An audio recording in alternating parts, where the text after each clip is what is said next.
नमस्कार सगळ्यांना. रसोई regular with विनीतामध्ये तुमचं स्वागत आहे. तर श्रावण मास चालू झालेला आहे, तर आपण काय ना काय गोडधोड पदार्थ बनवतो.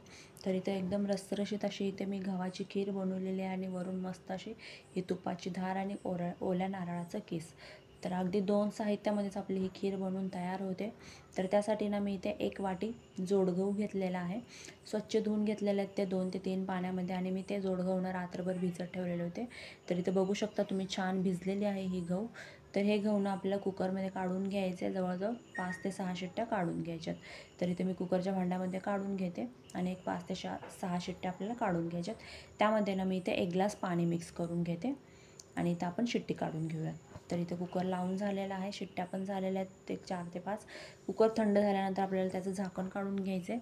तर इथे कुकर थंड झालेला आहे. गहू बघू शकता तुम्ही छान शिजलेले आहे.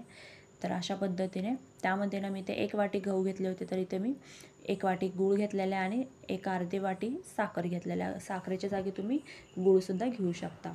तर इथे मी 1 वाटी साखर आणि 1 वाटी गूळ आणि अर्धी वाटी साखर घेतलेला आहे. तर तुम्ही पूर्ण 1.5 वाटी गूळसुद्धा घेऊ शकता.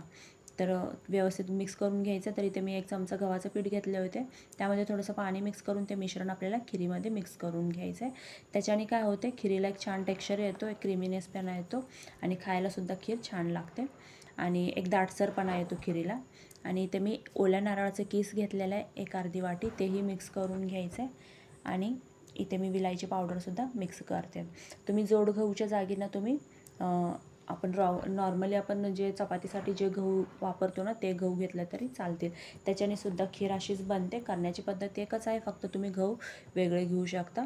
तर अशा पद्धतीने खिरीला ना सगळं गूळ, विलायची पावडर सगळं मिक्स केल्यानंतर जवळजवळ 5 ते 10 मिनटं छान शिजू द्यायचं आहे. तर इथे बघू शकता तुम्ही छान शिजलेले आहे खीर. दाटसरपणा आलेला आहे, जे आपण गव्हाच्या पिठाचं मिश्रण मिक्स केलं तर त्याच्यामुळे खिरीला एक छान दाटसरपणा येतो. तर अशा पद्धतीने आपली ही मस्त अशी ही गव्हाची खीर बनवून तयार झालेली आहे. अगदी 2 साहित्यामध्येच आपली ही खीर बनवून तयार होते.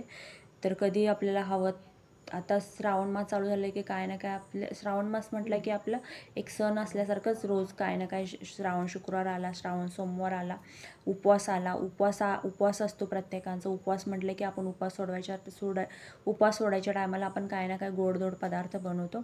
तर अशा पद्धतीने तुम्ही गव्हाची खीरसुद्धा बनवून खाऊ शकता आणि तेही अगदी 2 साहित्यामध्येच. तर अशा पद्धतीने एकदम रसरशीत अशी आपली ही एकदम गरमागरम अशी ही आपली गव्हाची खीर बनवून तयार झालेली आहेत, बघू शकता तुम्ही. त्यामध्ये वरून आता मस्त तुपाची धार सोडायची आहे आणि मी ते किसलेल्या नारळाचे केस आहे तेही मिक्स करून घेते. हवं तर तुम्ही ओल्या नारळाच्या जागी सुकं खोबरंसुद्धा यूज करू शकता. नाही आवडत असेल तर तुम्ही काजू बदामाचे कापसुद्धा यूज करू शकता. अशा पद्धतीने आपली ही गव्हाची मस्त गरमागरम खीर बनवून तयार झालेली आहे. जर व्हिडिओ आवडला असेल तर व्हिडिओला लाईक करा आणि भरभरून सबस्क्राईब करा. धन्यवाद.